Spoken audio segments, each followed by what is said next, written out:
para ouvir aquilo que tens para falar. Que nós possamos colocar de parte o nosso ego, o nosso orgulho, a nossa sabedoria, Senhor. E que possamos ouvir aquilo que tens para ministrar nos nossos corações, Senhor. Que possamos sair daqui, Senhor, diferentes, Senhor. Que hoje, Senhor, haja um novo, Senhor. Oh, Deus, que haja um renovo de Ti, Senhor, em nós. Oh, Senhor, nós queremos Te adorar, Senhor, nesta manhã. Toma-nos, Senhor, nos Teus braços de amor, Jesus. É tudo para Ti, Jesus. É tudo para Ti, Senhor. Obrigado, Jesus. Os irmãos podem sentar, amém?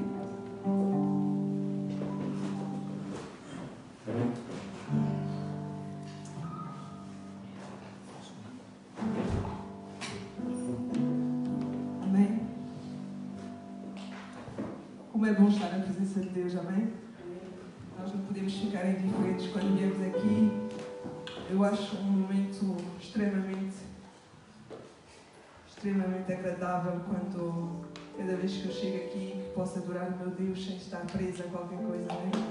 Eu às vezes, daqui da frente nós podemos admirar o que se passa à nossa frente.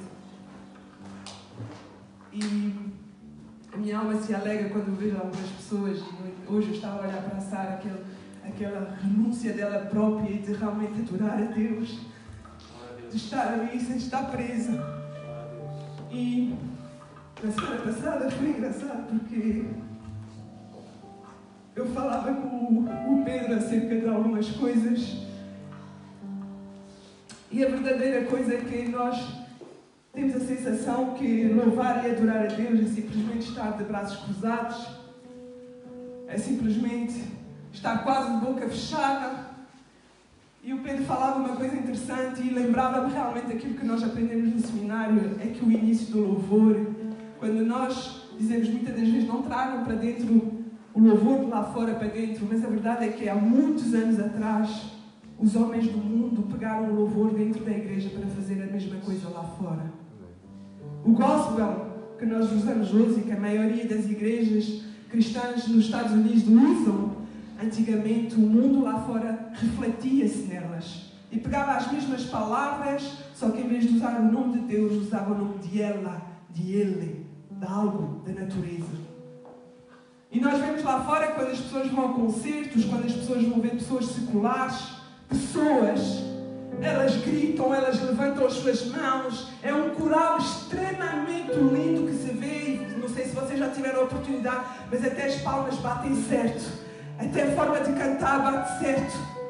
E muitas das vezes nós chegamos aqui de qualquer maneira, achando que estamos a dar alguma coisa ao Ministério do Louvor, quando nos esquecemos que o nosso louvor é para Ele, é para Ele e é para Ele. E nós nos esquecemos do chamado que nós temos. E o primário que nós temos é de louvá-lo e adorá-lo em qualquer circunstância. Mas muitas das vezes nós chegamos aqui e simplesmente talvez estejamos com o coração partido por alguma situação que aconteceu durante a semana. Talvez estejamos chateados, aborrecidos com alguma coisa. Mas se talvez eu chegasse ao pé de vocês e vos desse um conselho para a melhor pessoa que vocês gostam, a pessoa que vocês mais amam, o vosso ânimo voltaria? Onde está o nosso coração? É onde está o nosso tesouro, igreja. E quando nós chegamos aqui à presença de Deus, precisamos sim mudar a nossa atitude da forma como nós louvamos e adoramos a Deus. Precisamos esquecer os nossos problemas, porque quando a maioria vai a um concerto, eles esqueceram por algumas horas os problemas delas.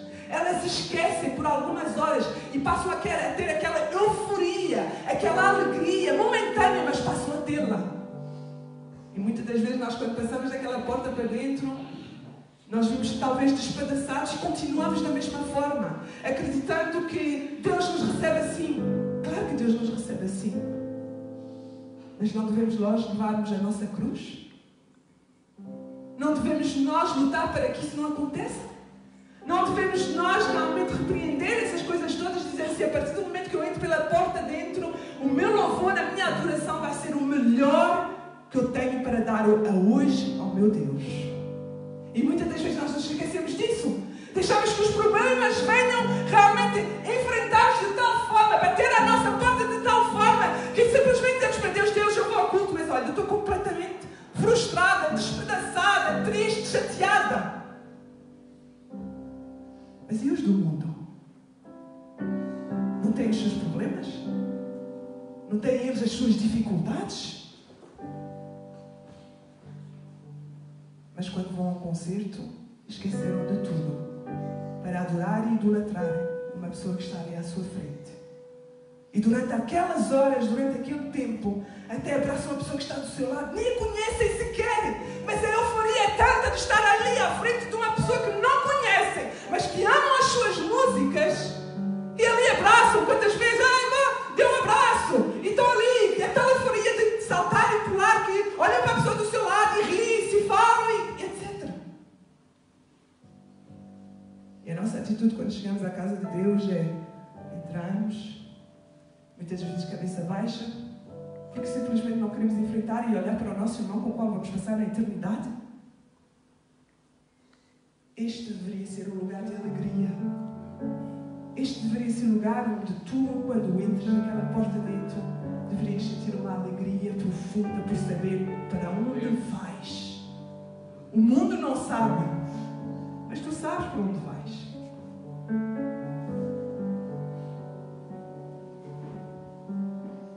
Mateus capítulo 26, versículo 37.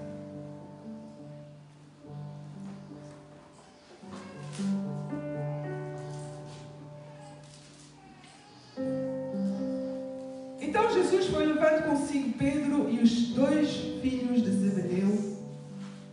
Aí ele começou a sentir uma grande tristeza e aflição e disse a eles: a tristeza que estou a sentir é tão grande que é capaz de me matar. Fiquem aqui vigiando comigo. Ele foi um pouco mais adiante, ajoelhou-se, encostou o rosto no chão e orou: meu Pai, se é possível, afasta de mim este cálice de sofrimento. Porém, que não seja feito o que eu quero, mas o que tu queres. Mas há pouco acabamos de cantar: seja feita a tua vontade, seja feita a tua vontade. Depois voltou e encontrou os 3 discípulos dormindo, e então disse a Pedro: será que vocês não podem vigiar comigo nem uma hora? Vigiem e orem para que não sejam tentados. É fácil querer resistir à tentação, o difícil mesmo é conseguir. Pela segunda vez Jesus foi e orou dizendo: meu Pai, se este cálice de sofrimento não pode ser afastado de mim sem que eu o beba, então que seja feita a tua vontade. Ele voltou de novo e encontrou os discípulos dormindo. Eles estavam com sono e não conseguiam ficar com os olhos abertos. Jesus tornou a sair de perto deles e orou pela 3ª vez, dizendo exatamente as mesmas palavras. Ou seja, meu Pai, se este cálice de sofrimento não pode ser afastado de mim sem que eu o beba, então que seja feita a tua vontade. Até aqui a palavra de Deus. O ser humano ele não foi feito de aço, não. Nós somos seres criados à imagem e semelhança de Deus. E nós não fomos feitos de aço. Nós fomos feitos de carne. Nós temos órgãos, nós temos sentimentos. Nós passamos por certas e determinadas alturas da nossa vida em que sofremos muito. E hoje nós não temos a necessidade de levar sobre os nossos ombros mais do que nos é pedido. Houve um planejamento. E Deus, ao enviar o seu Filho ao mundo, Ele sabia da necessidade que o mundo precisava em receber um Salvador, em receber alguém que realmente pudesse curar as suas feridas e curar todo o seu ser. E sim, eu acredito que muitos de nós podem dizer: mas Ele era Deus. E com certeza Ele era. Mas os versículos que nós acabamos de ler refletem o sofrimento extremo que Jesus teve antes de ir para a cruz do Calvário. E nesta manhã aquilo que eu quero falar com vocês é um pouco sobre a cruz. O que foi exatamente a cruz? O que foi exatamente aquilo que aconteceu com Jesus e que nos leva hoje a estarmos aqui também? A crucificação, no termo que nós vimos no dicionário, quer dizer que era unanimemente considerada a mais horrível forma de morte. Entre os romanos, também a desagradação fazia parte do castigo. E o castigo só era aplicado a homens livres. No caso dos mais hediondos criminosos. O criminoso levava sobre a sua própria vida a sua própria cruz, ou pelo menos parte dela, de onde figurativamente tomara sobre si, ou levar sobre si a sua cruz. Por isso que a Bíblia fala sobre isso. E se levar sobre si a sua cruz significa literalmente suportar o sofrimento, a aflição, a vergonha que um criminoso naquela altura levava.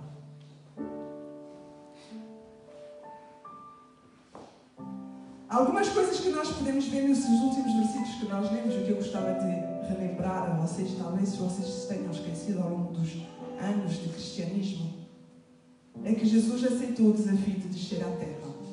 E das características mais importantes que nós encontramos aqui, das coisas mais importantes que nós vemos aqui nestes versículos que eu gostava de partilhar com vocês, é que para nós entendermos o quão difícil foi para Jesus. E nós, quando analisamos esta passagem de Mateus 26 e os evangelhos, todos eles, Mateus, Marcos, Lucas e João, eles revelam a crucificação de Jesus, visto de diferentes maneiras, vistas de diferentes perspectivas, mas todas elas referem-se à cruz. E aquilo que acontece quando Jesus entra nas últimas 12 horas, nas últimas 15 horas da sua vida, que ele compreende finalmente aquilo que vai acontecer com ele, ele relata aqui, estes versículos relatam aqui algumas coisas importantes. A primeira delas é a angústia profunda do que estava por vir. Jesus, quando entra no Getsemane, ele ali vai e ora e vem. E a Bíblia nos diz que a tristeza que estou sentindo é tão grande que é capaz de me matar. Ou seja, a aflição, a angústia que viria sobre Jesus naquele momento era tão grande, tão profunda, que ele era capaz de morrer. Ele sabia para aquilo que estava à sua espera.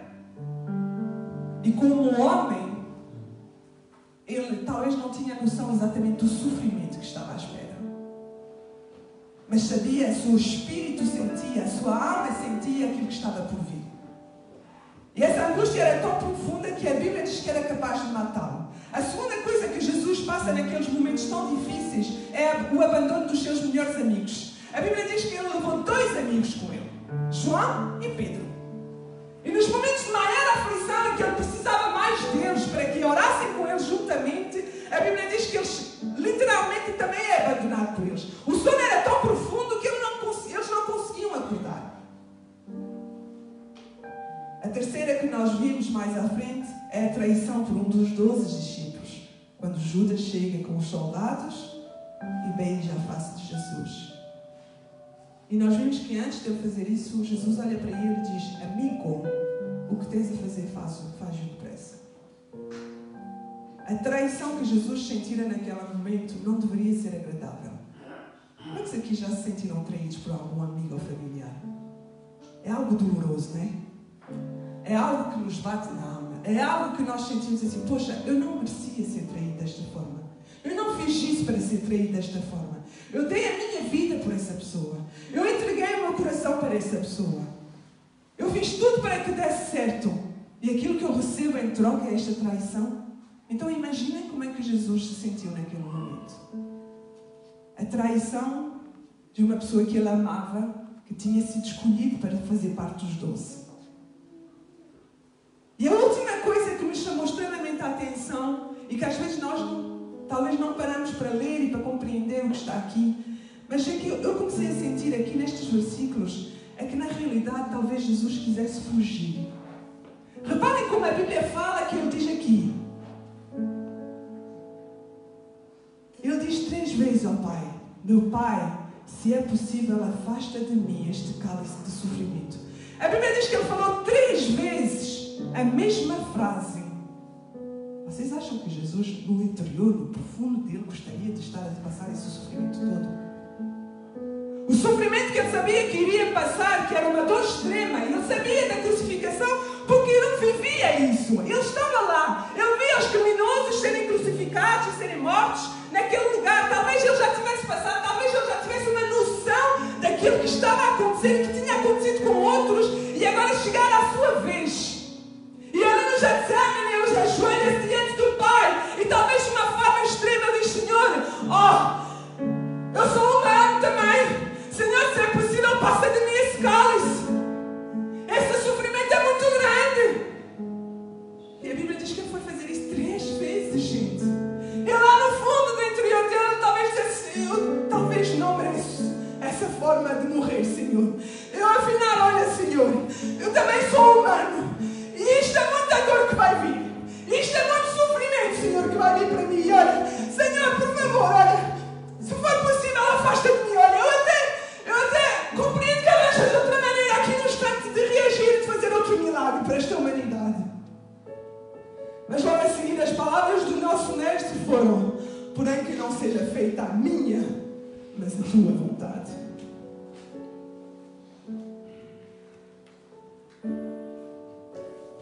A batalha espiritual que Jesus estava vivendo ali era uma batalha espiritual extremamente grande. E por isso, quando ele chega perto dos seus amigos, dos seus irmãos, e ele vê dormindo eles, ele fica chateado, ele fica furioso, porque ele sabia aquilo que estava por vir e sentia que estava a ser completamente abandonado. Ele passara por aquilo tudo sozinho. Ele estava a dizer: poxa, eu vou passar por isto tudo e eles estão a dormir e eu precisava que eles orassem por mim. E daí compreendemos o poder da oração. E daí compreendemos o quanto é importante orarmos uns pelos outros. E daí compreendemos que o joelho no chão faz toda a diferença. E Jesus, por 3 vezes,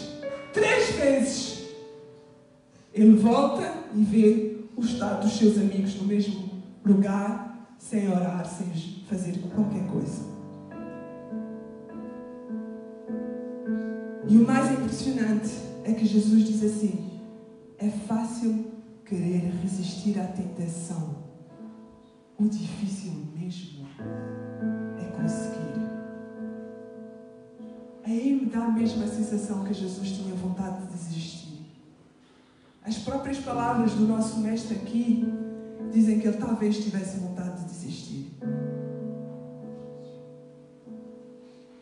Mas o seu amor pela humanidade, o seu amor profundo por nós, e ele saber que por causa disso é que ele foi orar 3 vezes, por causa disso é que ele volta-se de novo para o Pai, porque diz assim: poxa, a primeira vez ele volta, apercebe-se da realidade das coisas que estão por vir, e ele volta e ele diz: é fácil. Ele diz para os discípulos: vocês não podem viajar comigo nem sequer 1 hora. É fácil querer resistir à tentação. O difícil mesmo é conseguir.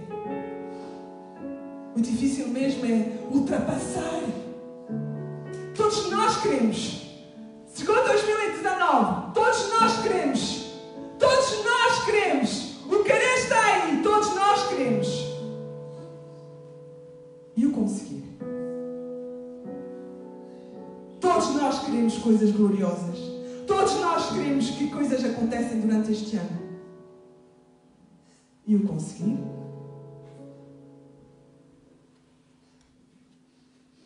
E talvez hoje muitos perguntam: mas porquê? Para quê? Para que Jesus teve que passar por isso? Por que Jesus teve que enfrentar todas essas coisas? Por que Jesus teve que passar por este sofrimento extremo?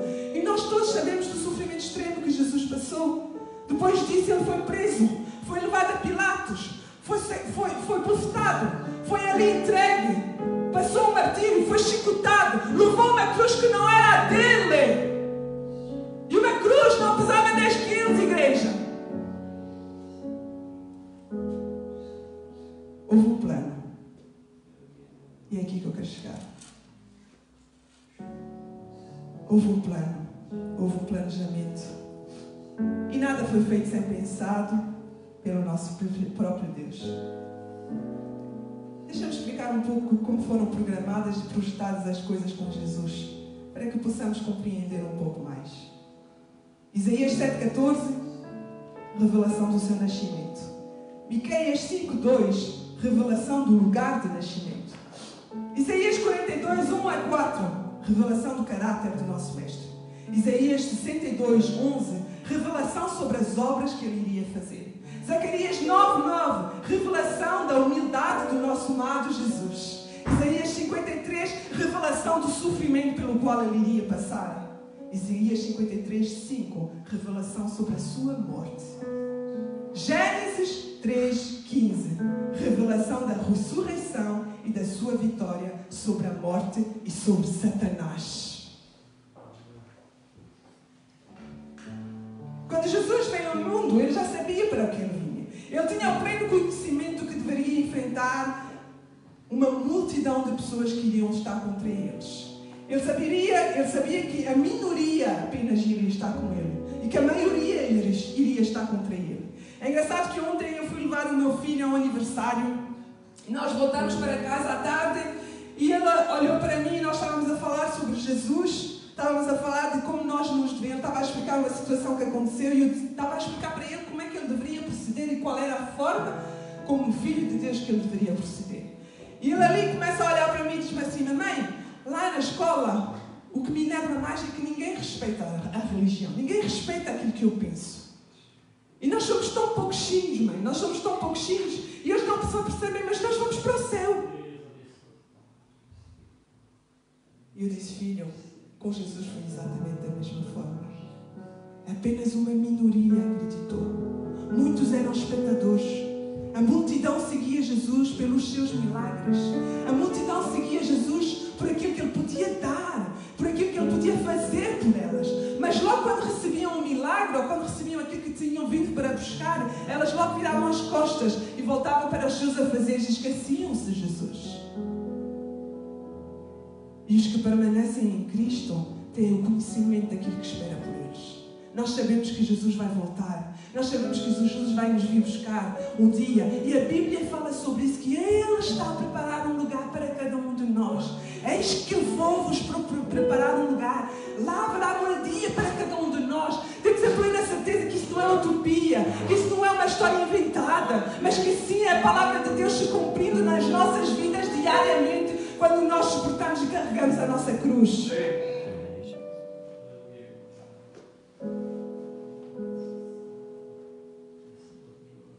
Quando Jesus veio ao mundo, ele sabia. E a Bíblia nos fala novamente sobre a sua vida, uma vez que ele esteve cá. Ele fala que ele nasceu numa manjedoura, de forma humilde e sem nenhum luxo. A Bíblia fala que ele foi criado de forma normal, nada de palácios. Jesus tinha um palácio? Não tinha palácios. E uma das coisas que mais mexe conosco é nós sabemos que nós somos a geração do micro-ondas. Não somos? Somos a geração que quer tudo assim. O ministério de Jesus começou aos 30 anos. É claro que talvez ele tivesse feito outras coisas antes. Mas o relatório que nós temos na palavra de Deus foi que o seu ministério começou aos 30 anos. 30 anos. Eu vejo muitos jovens hoje com 20 anos, ou com 19, ou com 21, 22, já querendo o mundo. Já querendo que as suas carreiras estejam no hoje. Já querendo que as suas vidas estejam no topo. E sabem que mais? Sabem quantos anos Jesus teve a ministrar? Com quantos anos Jesus foi para a cruz?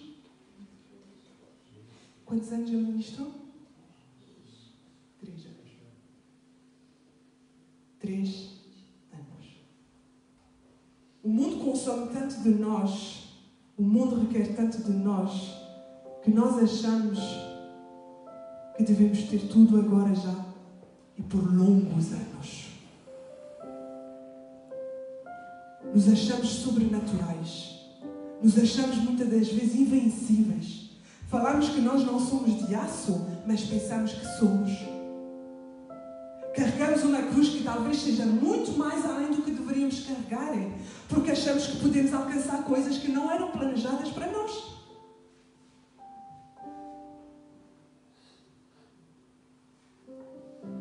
O peso para nós, a medida certa, será que é demais? E talvez hoje a igreja ela vive essa opressão, ela vive esse momento de poxa, está tudo duro, está tudo muito difícil, está tudo muito complicado, porque simplesmente está a carregar uma cruz que não é suposta ser para ele.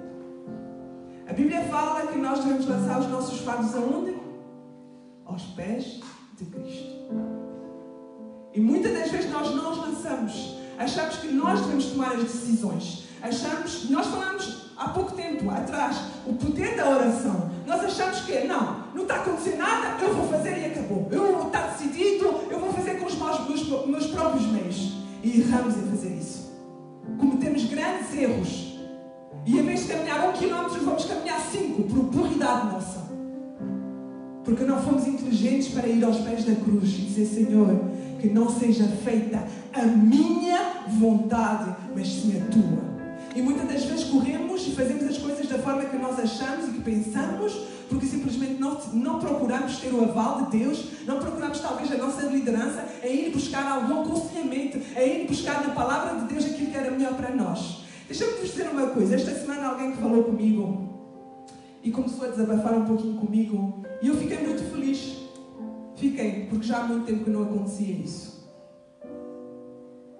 E eu lembro-me quando eu era jovem, e isso agora é para toda a igreja. Quando eu era jovem, quando eu tinha um problema, eu não corria para os meus pais em primeiro lugar. Eu corria para os meus pastores. Sabem porquê? Não relegando que os meus pais eram boas pessoas aconselhadas, que eram pessoas de bom aconselhamento para mim. Mas simplesmente porque eu sabia o poder espiritual que havia sobre a minha vida através do meu pastor. E as minhas maiores vitórias foram dadas de joelhos com os meus pastores. Porque eles simplesmente se dedicaram a estar comigo e a orar comigo e a estar ali presentes. Mas hoje achamos que, não, o pastor não pode saber da minha vida, poxa, eu não vou contar isso ao meu pastor, isso parece mal. O diabo entra com uma fúria tão grande dentro da igreja que nós achamos que nós não podemos falar mais com os nossos pastores. Que nós achamos, não, é o meu problema, é a minha cruz. É a minha cruz.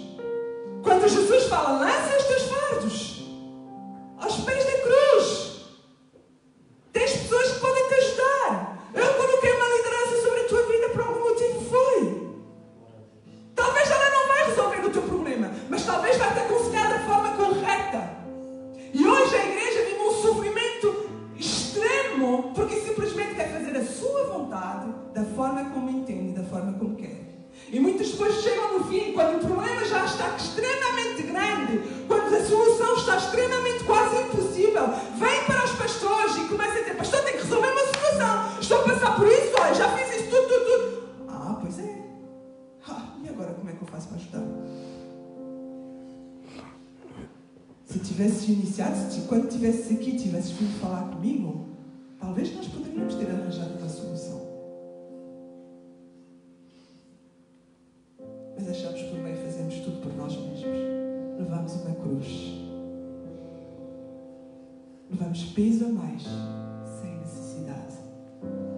Levamos peso a mais, sem necessidade. Eu, quando tenho problemas, eu corro para os meus pastores. Ainda hoje eu o faço. Eu não sou de aço. Mas achamos que somos de aço. Eu fico a pensar, poxa, Jesus tinha apenas 33 anos.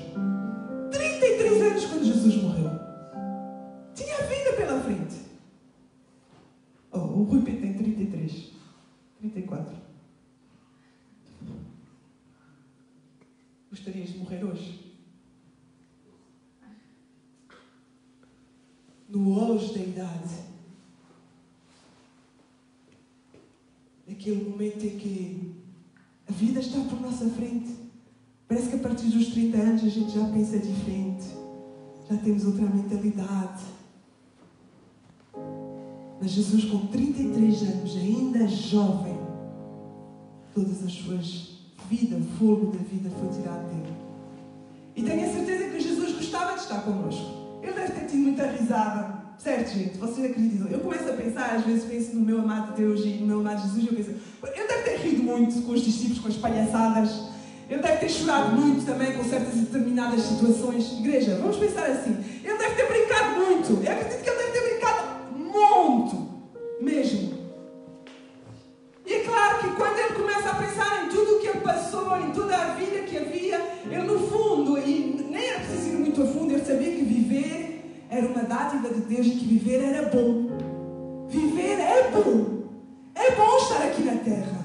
Eu sabia que era bom estar aqui. Era bom estar aqui. Era bom viver com as pessoas. Era bom estar com os seus amigos. Era bom rir. Era bom chorar. Era bom passar por situações difíceis, mas saber que estava alguém perto dele. Era bom, tudo era bom. Porque tudo o que Deus criou é bom.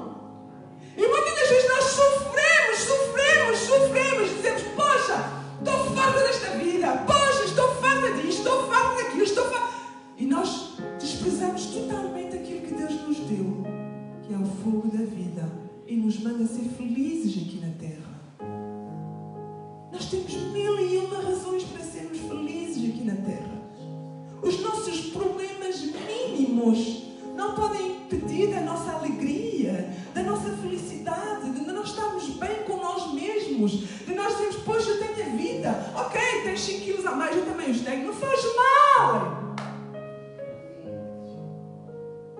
Mas a alegria, o fogo da vida, o sentir-se amada, amado por um Deus que criou os céus e a terra, que criou todas as coisas tão lindamente para que nós possamos usufruir delas. E nós queixamos que vida ruim, que isso.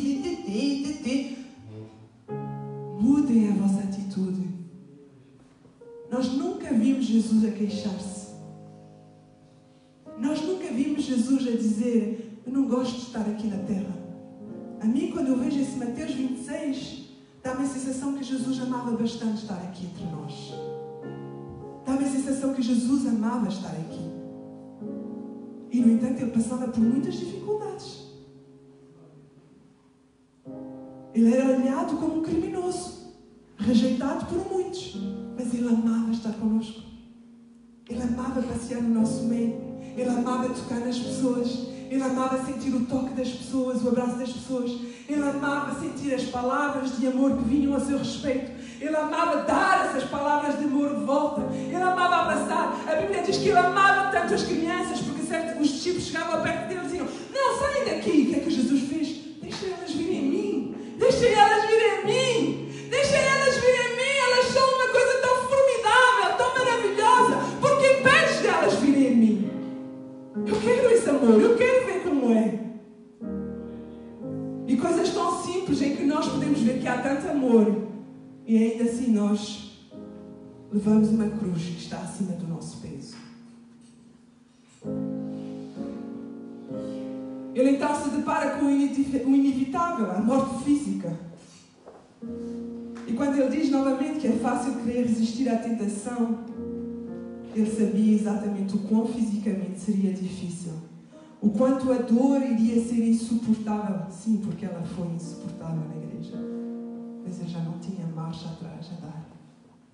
A dor que era insuportável, que cada chicotada que ele levava era uma dor incrível e muito grande. Mas sabia que teria que passar por ela.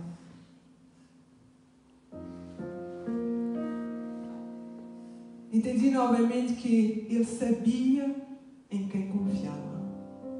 E nós vimos que Jesus sabia em quem confiava, porque a cada trecho em que ele fala, se puderes, tira este cálice de sofrimento de mim, ele fala logo a seguir, mas que não seja feita a minha vontade, mas sim a tua, Jesus. O sofrimento é algo muito difícil. Cada um de nós tem uma cruz. Para muitos, nós achamos que a nossa é maior. Achamos sempre que a nossa cruz é maior que a do nosso vizinho, não é? Achamos sempre que ninguém passa por aquilo que eu estou passando. Não é possível alguém passar por pior do que eu. Um colega meu no meu trabalho, e eu admiro muito e louvo a Deus, porque realmente no sofrimento nós vimos a mão de Deus. Ele é apenas 1 ano. Perdeu a mãe, perdeu o pai e está-se a divorciar. Tem 2 crianças que vão ficar no cargo dele, porque a mulher simplesmente decidiu que tinha que gozar a vida e que não quer saber nem dos filhos nem dele. Em 1 ano, a vida dele fez uma volta de 360 graus. O pai dele morreu antes do Natal, a mãe dele morreu em fevereiro, o pai dele morreu em 2 dias. Foi uma coisa assim, fulgurante. E no meio do ano a esposa chega ao pé dele e diz: eu não quero mais viver contigo, eu já não te amo, eu preciso aproveitar a vida e eu já não suporto estas 2 crianças também, quero ir embora. E os primeiros dias que ele chegou ao trabalho, ele chegou perto de mim, ele ficou muito abalado, principalmente com a atitude da mãe querer rejeitar os seus próprios filhos. E ali eu tive a oportunidade de falar do amor de Jesus, e ele acredita em Deus. E quando o seu pai também morreu agora recentemente no Natal, ele voltou depois do ano novo, no dia 8, e ao falar com ele, ele dizia: Mas, além de tudo, eu tenho alguma paz em mim. Eu sei que foi um ano muito difícil, mas eu sei que tem coisas boas para mim. A forma como a gente leva a vida, a forma como a gente aceita e encara as coisas que nos caem em cima, vão fazer toda a diferença para o nosso caminhar. É verdade que é difícil, claro que é difícil.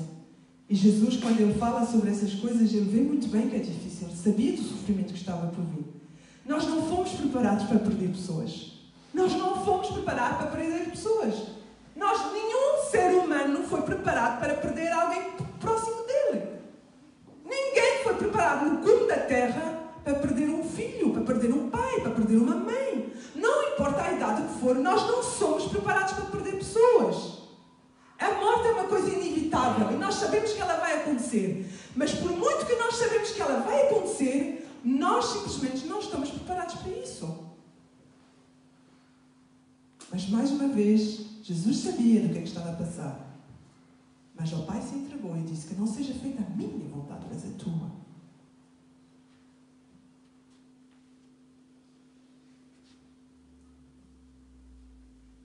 O que eu quero hoje que nós tentamos compreender é que tudo tem um plano.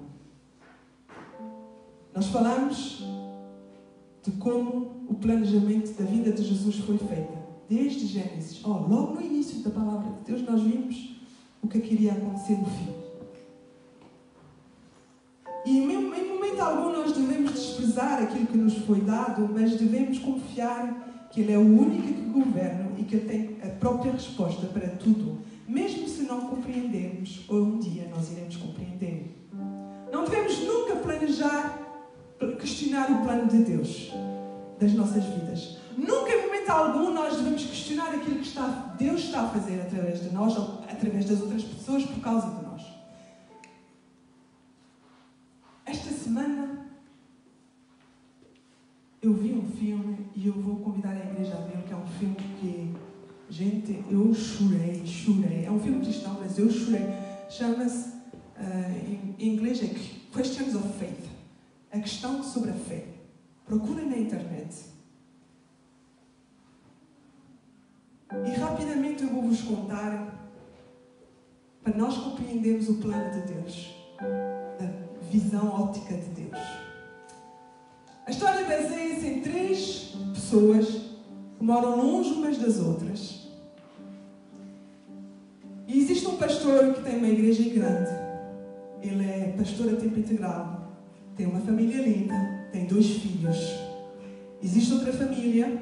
E eles são abençoados. Ou seja, servem a Deus, têm uma vida direcionada a Deus, as suas vidas são... É para nós entendermos que não é porque somos cristãos que nós não passamos por aflições de igreja. Eu quero que vocês entendam. Tem uma família maravilhosa. Chegamos ao casal do meio, tem uma filha, canta, tem outra igreja, ela canta, tem uma voz lindíssima, ela vai fazer um CD. O pai quer que ela faça um CD, o pai é um pai amargurado. A mãe é uma mãe que direciona-se para Deus e ama a Deus de todo o seu coração. E temos outra família, que é só a mãe e a filha. A filha é uma filha rebelde, que usa constantemente o seu... Isto é uma boa lição, porque nós não devemos usar o telemóvel quando estamos a conduzir. Ela usa sempre o telemóvel quando está a conduzir e a mãe está sempre a dizer, não use o telemóvel quando está a conduzir, e elas têm um café juntas. Ela faz a livraison. Estes 3 casais não se conhecem de forma alguma. E é aí que eu quero que vocês entendam o plano de Deus. O pastor era tão atarefado, tinha tanta coisa para fazer, que o filho dele, houve um dia que ele tinha que ir para um jogo de basquete. Ele tinha 12 anos. E o filho olha para o pai e diz assim, pai, não te esqueças que amanhã tens que me buscar para levar-nos ao jogo de basquete, ok? Sim, filho, não te preocupes que amanhã às 2h30 estou lá e vou-te levar ao jogo. Ok.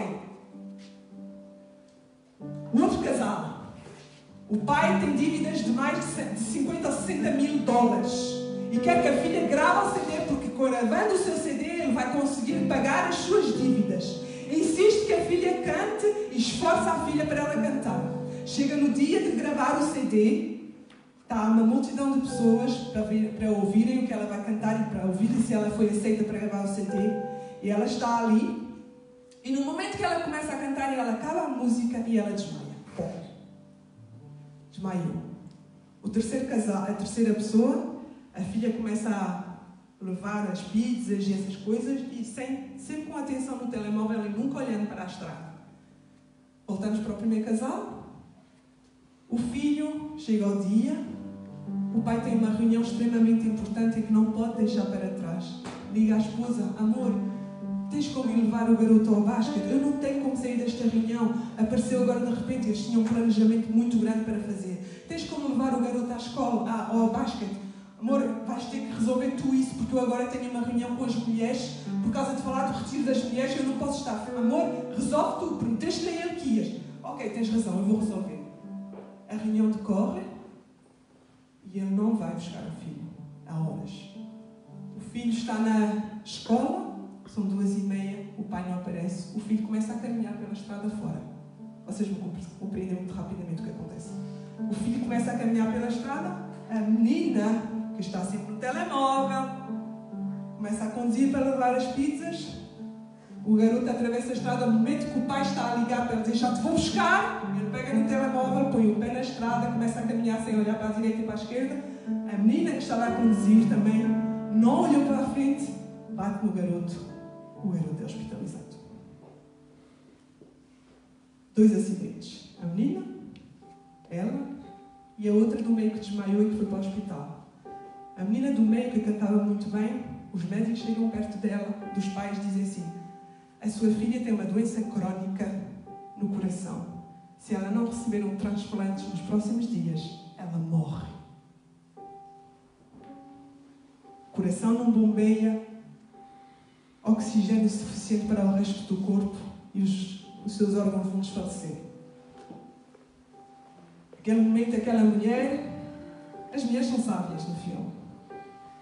A mulher olha para o marido, porque ele vivia cheio de amargura, e diz para ele: temos que orar para que Deus nos dê um coração novo para a nossa filha. Mas isso significa que alguém vai ter que morrer. E o marido, muito friamente, diz: eu não me importo quem tenha que morrer neste momento, eu quero que a minha filha seja salva. Olha o egoísmo.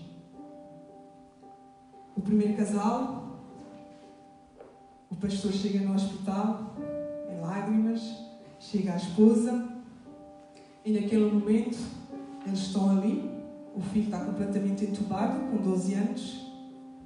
O médico chega, a primeira coisa que ele diz para eles: o seu filho tem um coração extremamente forte.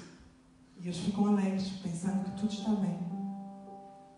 Mas o seu cérebro está morto. Não tem atividade absolutamente nenhuma há 12 horas. São pastores.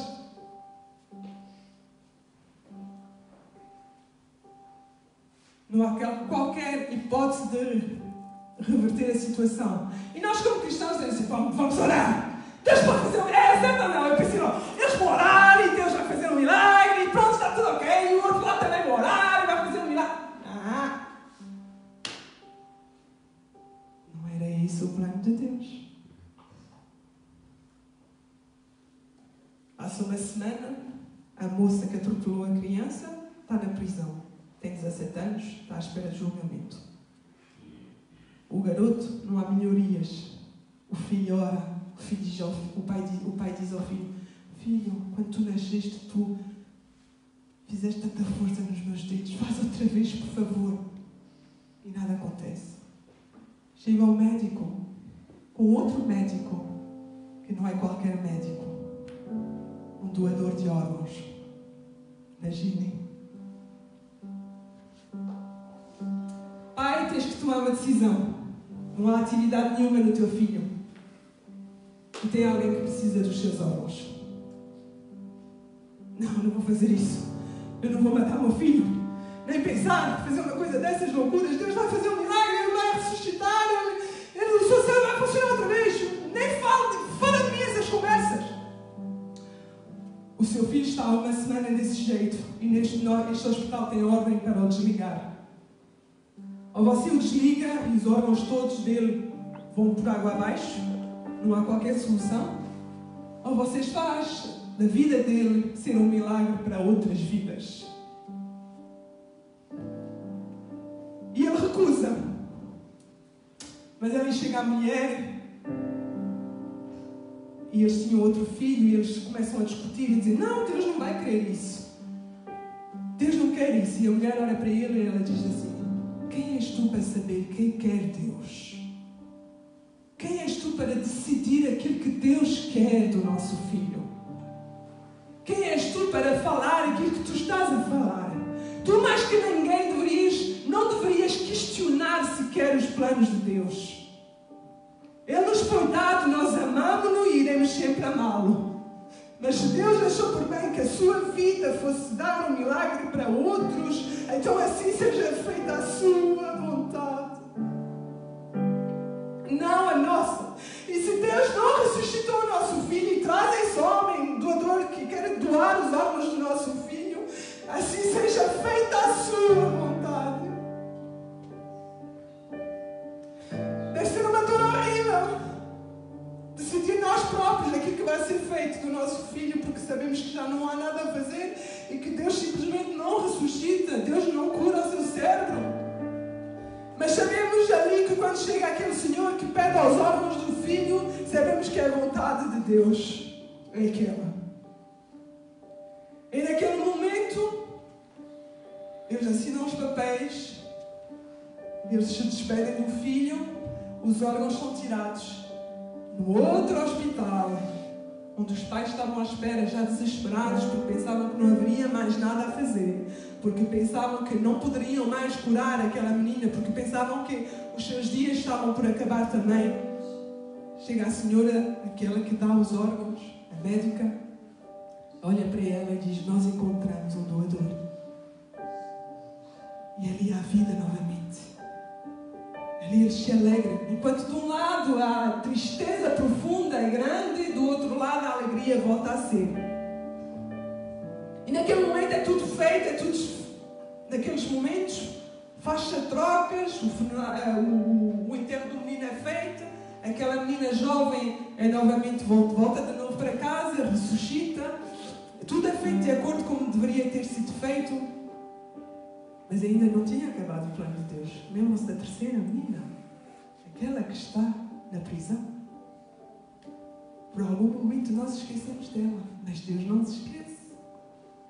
Aquela menina era desviada, mas a mãe orava por ela. E na sua oração, aquela mulher falou com Deus. Deus toca no coração das pessoas que o seu filho foi morto por uma razão estúpida, Senhor, para que elas não se façam a queixa, para que não andem para a frente. Porque ela sabia que se isso acontecesse, a filha nunca mais sairia da prisão. E o pastor, o primeiro, ele estava revoltado com Deus. Passaram-se dias, semanas, onde ele não aceitaria a morte do filho. Foram feitas todas as coisas, mas ele não aceitava aquilo que Deus tinha decidido fazer do filho dele. Ele estava revoltado, ele estava triste com tudo aquilo que tinha acontecido, e o seu coração, de alguma forma, a amargura começou a tomar conta dele. Até que ele foi confrontado pelo seu próprio pai, que também era pastor, pela sua mãe, e ali ele dobrou o seu joelho, pediu perdão a Deus, porque sabia que tinha errado, porque queria ser ele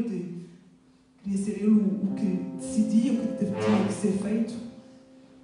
E naquele momento onde ele se entrega a Deus, onde ele pede perdão a Deus e faz tudo como deveríamos fazer quando nós erramos, Deus revela a ele aquilo que ele devia fazer.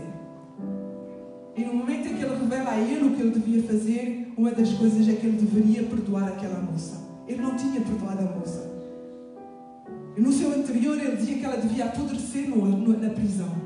E Deus dizia para ela: tu tens que perdoar aquela moça, porque eu tenho um plano maior. Porque eu tenho algo maior.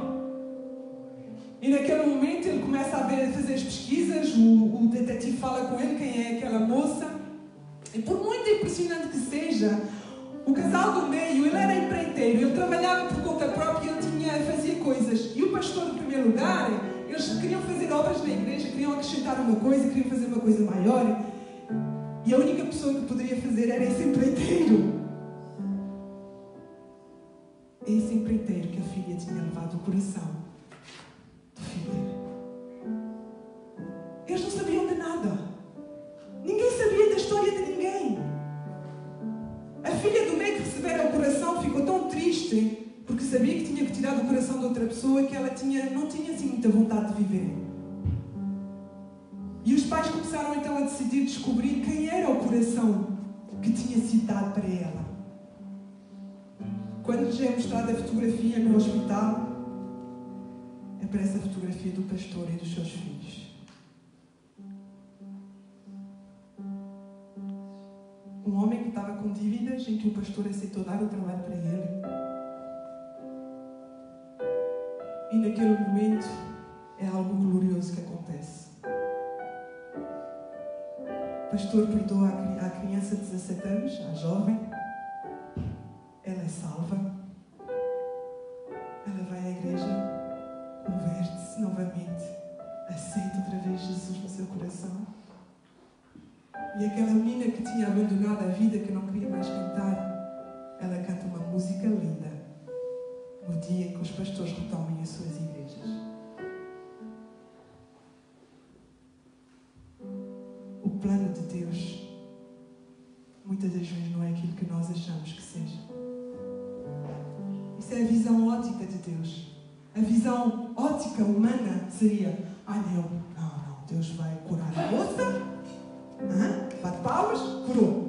E Deus vai curar o meu filho, o cérebro vai já funcionar. Fica tudo resolvido. E aquela moça, pronto, como ele já curou, ele perdoa, é o lado mais simples, né? É a figura mais fácil de nós chegarmos a ela.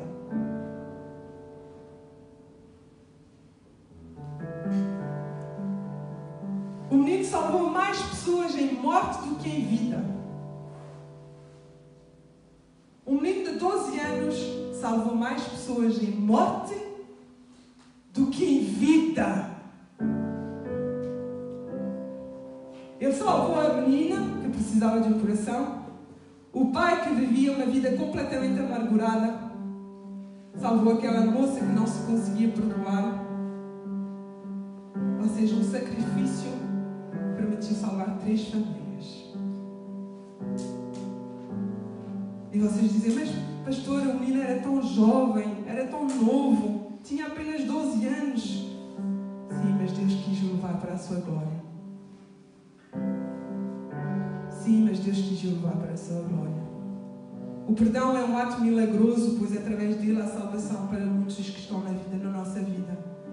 Acredito que através desse testemunho muitas outras vidas foram salvas. Muitas outras pessoas puderam ver realmente o amor de Deus naquelas vidas.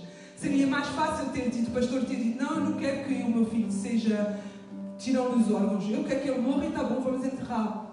Tinha sido a saída mais fácil, talvez. Ou então ter dito: não, eu não quero que ele saia desse hospital, nós vamos continuar a orar e a jejuar e Deus vai fazer um milagre. Mas Deus não olha nessa perspectiva. Deus não olha com a nossa perspectiva. Deus olha com a perspectiva dele, divina. A forma como Ele quer fazer que a sua glória seja manifesta. Sabem uma coisa? Jesus, na sua morte, salvou mais do que na sua vida.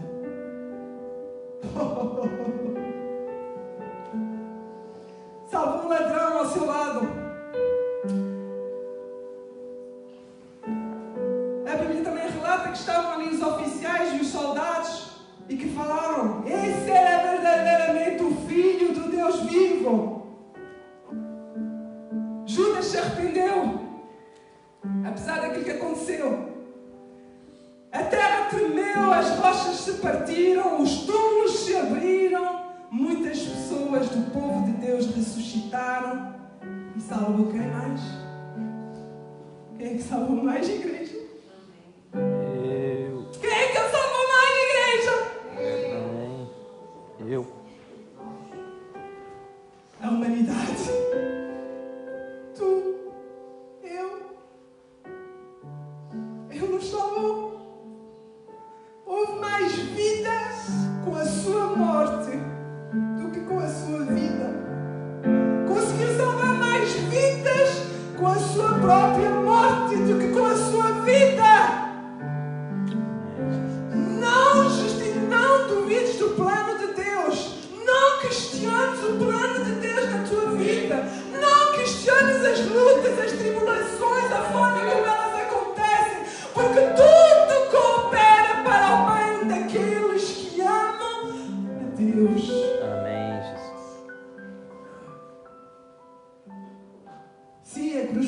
pesada.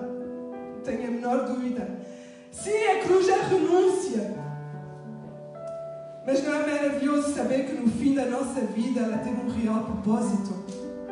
Não é maravilhoso nós sabermos que no fim dela nós tivemos uma razão de estar e de ser?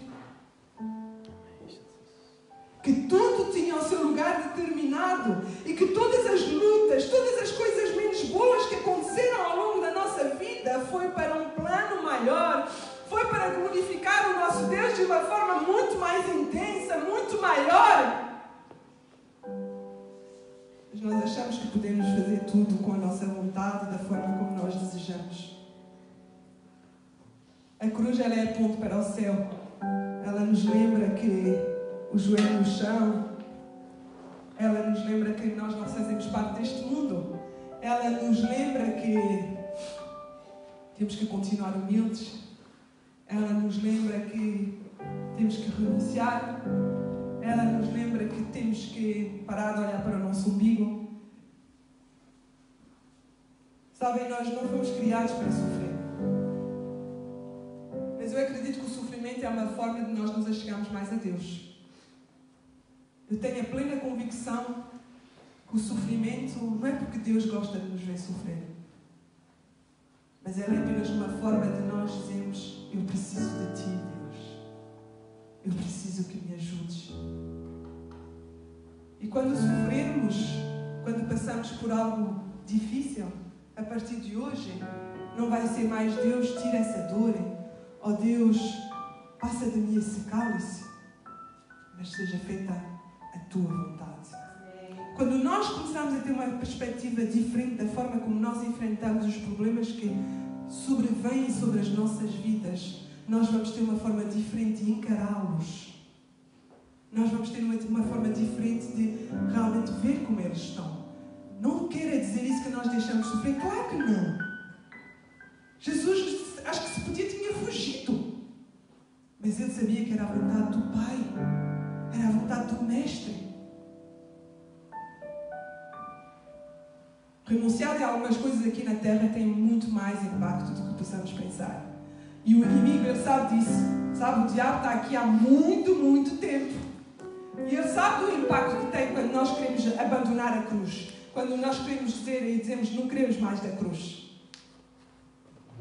E ele sabe disso. E por causa disso ele quer nos abrandar e fazer com que nós desistamos daquilo que Deus tem nos dado.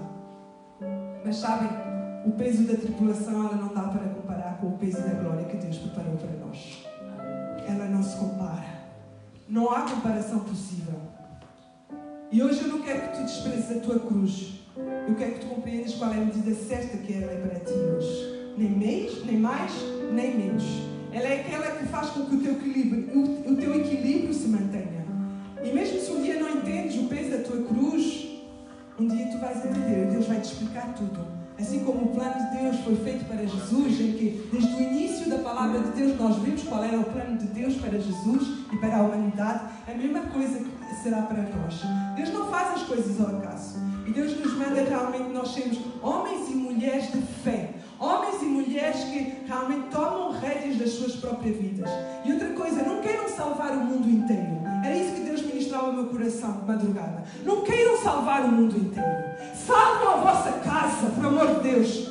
Salvam aqueles que estão perto de vocês. Não querem salvar os vossos vizinhos ainda. Salvem a vossa casa primeiro. Amém, Jesus. Salvem aqueles que estão dentro da vossa casa e depois já largam a tenda. Façam tudo. Dedicam-se um ano, de manhã à noite, jejum e orem. Pai, salva! Parem de se focalizar em salvar 20 vidas. E chega ao fim do ano não salvaram nenhuma sequer.